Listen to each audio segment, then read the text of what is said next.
they playing around. Let me read these comments real quick. I feel bad for a bad guy, but I just can't get how they're gonna keep up with the judge saying enough is enough, because they keep talking the same thing over and over. Gaither could have been off the stand. For sure, Gaither could have been off the stand. Not only is Gaither not saying anything new, Gaither is up there saying the same stuff that DK just said last week. It's like I said last week. DK wasn't answering questions because he didn't remember the interviews. Once they showed him the interviews, he answered everything. And it sounds like it matches up with everything that's being shown in the other interview. Once he's seen the interview, he's like, oh, okay, that's what happened. And he answered all the questions. So Gaither is up there repeating everything that the last person just said. Adams is a diamond. I'm telling you, he means business and don't seem like he's going to take nothing, and he can prove it. I really like Adams. Yeah, I like Adams too, man. I didn't like the judge's response either. Every time it's time for him to call it on the state, he says both sides. That's facts. The judge pretty much got up there and talked to them like kids. Hey, guys, let's play nice. Let's be nice to each other. But we have to tell the truth, guys. That wasn't how you respond to somebody that lied to you to get you to overturn something, overrule a ruling. Overturn a ruling that you made. That's not how you talk to those people.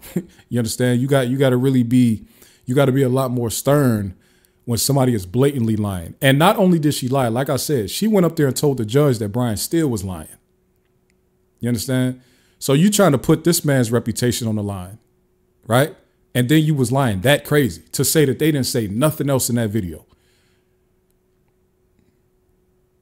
Yeah.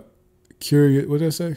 A curious friend, 87. I hate when the judge make everything applicable to both sides. It's just one side. Facts. It's the state doing this stuff. A lot of the stuff that they've been doing, a lot of this arguing about, is really the state. And like Keith Adams said and Brian Steele said, once you make a ruling, cool. We lose some, we win some. That's fine. The state does not feel that way. The state feels like if we lose, there's still a case. There's still a chance that we can make the judge change his mind. And they're willing to lie to get the judge to change his mind. That was egregious to me. I'm surprised Brian Steele didn't make another motion for a mistrial after that, because he make a motion for a mistrial every couple of years. Every couple of weeks. So that was crazy. Then they took Thursday and Friday for administrative days. They'll be back on Monday. But listen, y'all have to give me y'all thoughts on the week, man. How do y'all feel like it went? Good or bad for the state, or good or bad for the defense? Right. The judge says the state has the burden, but he acts like the defense does. It's funny. Excuse me. Lisa Key said that. Yeah, man. I feel like the judge is you got to stand. You got to stand on this, man. You can't. They in there making a mockery of your court, man. And it's the state doing it. These people are going to be done with this case and go back to prosecuting a bunch of people with public defenders and sending people to jail that don't belong in jail. They're going to be back to doing that as soon as this trial is over. Okay. She did it twice. Remember, she said she didn't go through Grady Hospital. Oh yeah. Oh no, Brian. Oh, we talked about that. JR. Attorney Love did do this before. She told them that Brian Steele was up there making false representations and making up facts, is what she kept saying. He was manufacturing facts, not in evidence, saying that Adrian Bean never went to Grady because there was no interviews with the police of him at Grady. And then all this information came out after the fact that he was at Grady. They just got rid of whatever interview that existed with him talking to somebody while he was at Grady. But he was 1,000% at Grady. He just got into a crazy car accident. He was just at a different part of the hospital. But now when she did that to Brian Steele, that other time, Brian Steele really went off though. He went crazy. He told the judge, I need you to step down. I need them to step down. I need everybody off this case. This need to be a mistrial. He went off on that time. So Keith Adams did it a lot more calmly. When it happened to when Brian Steele, what happened the first time with the Adrian being at the hospital thing, he served everybody. You know what I'm saying? He served the whole courtroom after that. So that for sure is, and the judge is like, hey guys, I know, you guys are giving this zealous advocacy, but you gotta tell the truth. You gotta be candor. He kept on saying that, man, you gotta be more tough with these people and then after they argued for however many hours in the afternoon on Wednesday, then they brought back Detective Gaither for that, so they could play that 17-second video for her, and they were saying, pretty much, was that Jeffrey Williams? And she was like, yes, that's him. And he like, did you get that off this person's social media account? She was like, yep. And then the state was done with their direct examination of this person. So now when Monday gets here, they will start cross-examination. And that is going to be interesting. I really don't know what angle they plan on taking, because I do think that Detective Gaither was extremely effective with this jury. But I am interested to see what they try. I'm very interested to see what they try out when it comes to that. I'm interested to see what they try when it comes to that. Now, let me read some of these comments. But love keeps on going, and the judge gives her way every time. That's a fact. I don't get why they keep on allowing her. After he make a rule, excuse me, y'all. After he makes a ruling, she just keeps on going and going and going and going, and she does not stop. All right. And I need to say this. Remember when we talked about this a couple weeks ago? Maybe I tweeted it. I might have forgot to say it on the podcast. The defense has used a beautiful strategy against the state. They have done a divide and conquer tactic against the state. They have started to show Attorney Simone Hilton maximum love. They call her Honorable Attorney Hilton. They call Attorney Love, they call her the state. Did y'all notice that? They started doing that last week or the week before. They started calling attorney after they got into the bad argument the last time. They started calling Attorney Love the state, and they call Simone Hilton Honorable Attorney Hilton. They have put all the respect on Hilton's name, who's under Attorney Love in this case, and they have been calling Love the state. And they have not been referring to her pleasantly at all. I don't know if y'all noticed that they did that.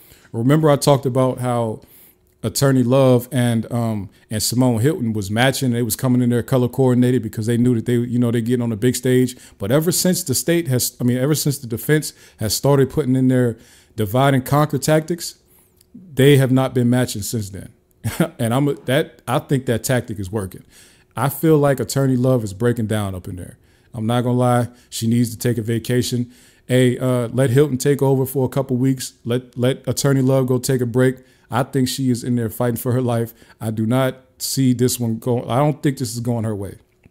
I'm gonna be honest with you. I don't see it going her way. Even if they get a conviction, I'm gonna be honest.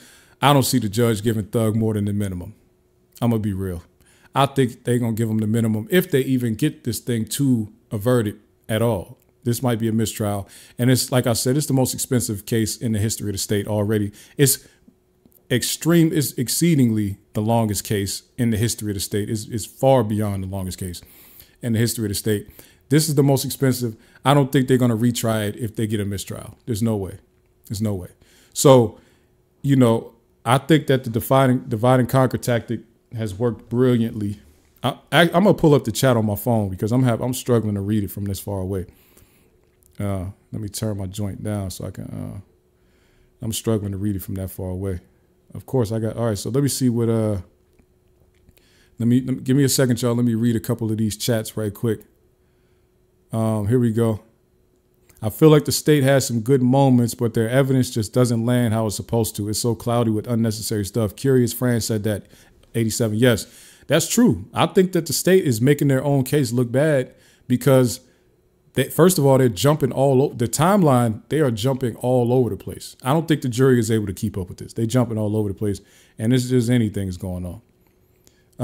What else we got here? Lisa Key. Yep. Gaither is going to weigh on jury. Wait, what? Weigh on jury. They kept her so long. Okay. I was able to talk to a member of the media who was in the courtroom every day, and I finally got the age range of the jury. And I think that's going to play a big role. Hold on, Paris. Now, okay, you said there are 7 black women. 4 of them are older, 40s and 50s. 3 of them are young ladies. Okay. Shout out to Paris for getting. Who did you talk? Did you talk to George Cheedy? Who did you talk to? Okay, so Lisa Key, she comes from where she. Hold on.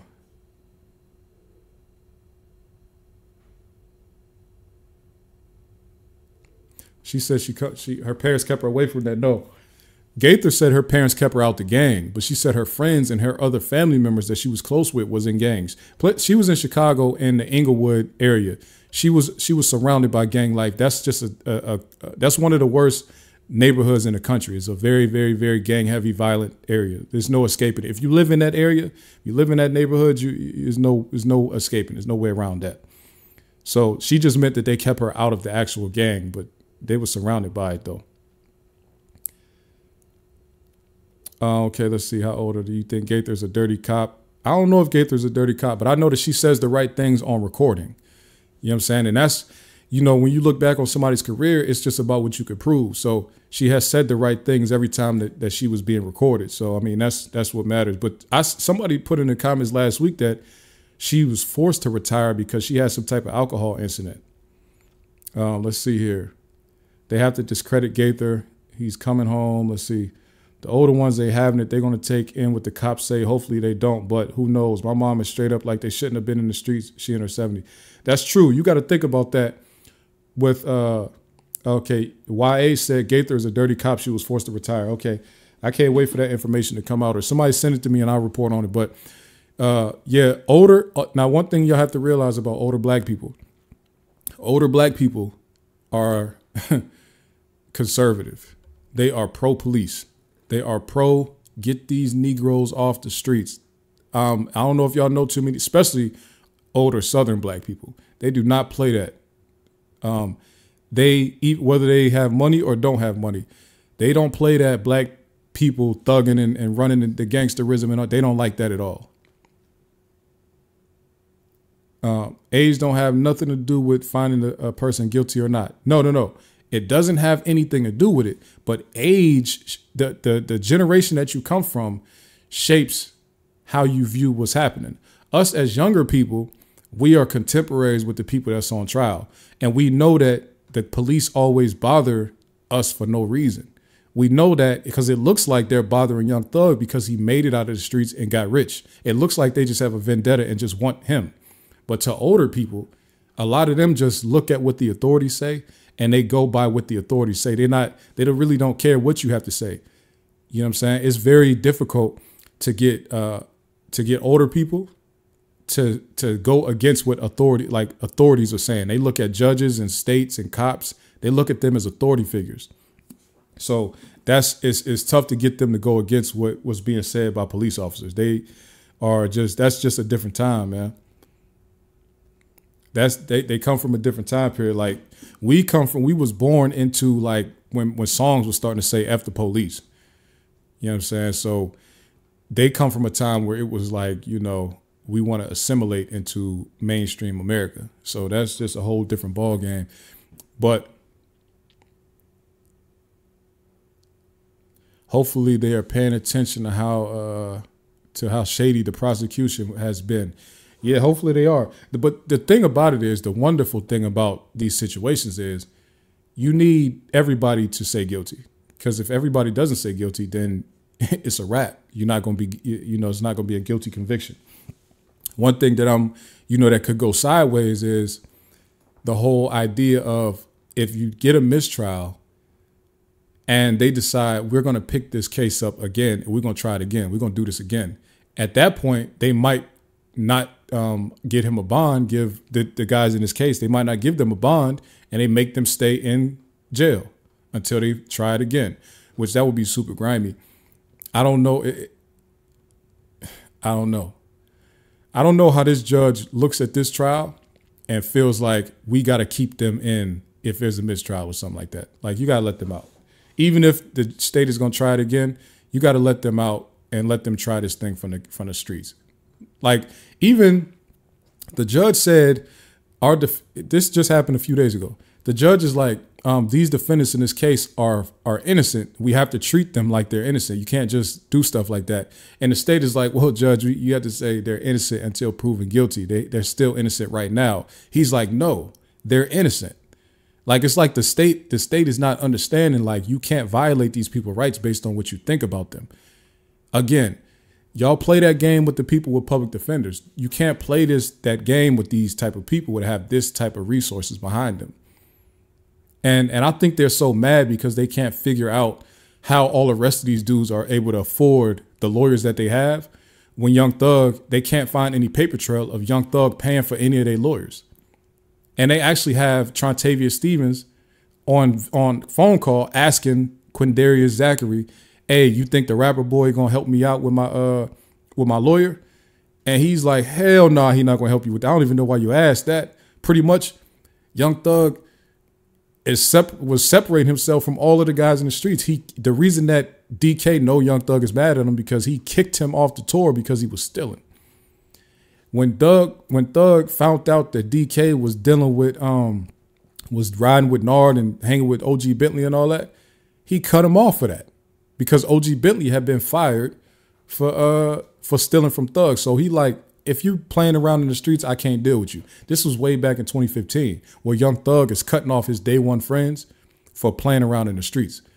So I'm kind of it's good that the jury heard that even with all the stuff going on, DK said, yeah, he cut me off because I was doing this stuff and he keep on telling me stop doing it. And when I talked to Birdman told me to come down there with them. I should have listened to Birdman. I should have stayed with Birdman. I should have left this stuff alone. Ain't nothing around here for me. So even as far back as 2015, you hearing them say that Young Thug was separating himself from us. He didn't want to be around this stuff that's going on in the streets. So I think that makes him look a lot better, honestly, because if everybody in this trial is saying Young Thug cut me off, then how are you going to like just tie their crimes to him and make it seem like he was enabling them to do this stuff? It does, like, nothing about the history says that. These people they're saying otherwise. You understand what I'm saying? So they're saying otherwise. Let's see what Tamika said. Let's see. Excuse me. There are so many judges and lawyers are saying them giving a Dahlberg witness trial and getting of the jury is a violation on the judge and also a prosecution issue and shouldn't be allowed. Yeah, they've been having a lot of different issues with witnesses and with evidence. And there's like, remember I said Georgia after this trial, they're gonna have to change the RICO statute to stop the double jeopardy thing. And they're definitely gonna have to codify. They're gonna have to put in regulation and policy some guidance around expert witnesses being dual witnesses as expert witnesses and fact witnesses. They have to have some type of guideline on that. What's happening in this trial is unprecedented in the state of Georgia. So you have to realize that that's why they keep arguing what's going on. It's because there's no law, there's no case law that they can cite to say this is how you handle it. Judge Glanville is making it up as he goes because this is the first time this has ever happened like this in the state of Georgia. Remember, they argued about this a couple months ago.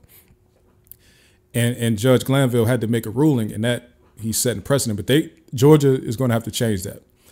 There's no way that they can just keep it this loose with people's lives on the line. It's just no way. All right. So I think that's all I got. I'm trying to think was there anything else I wanted to get off about this situation here? I don't think so. I think I'm good. Let me see. I had a guest that I wanted to bring. Let me see if the guest is ready to get live with me. We're gonna have a guest in. This young lady is a rapper, and I just want to let her chop it up, let y'all know what's going on. Detroit in the building. Gerald Bailey. I'm trying to read. It's sad the way GA violates the constitutional rights. Yeah, GA is. I don't even know if GA is violating or if it's really just a situation where this trial is so crazy that it's just going hectic. It's just going haywire right now.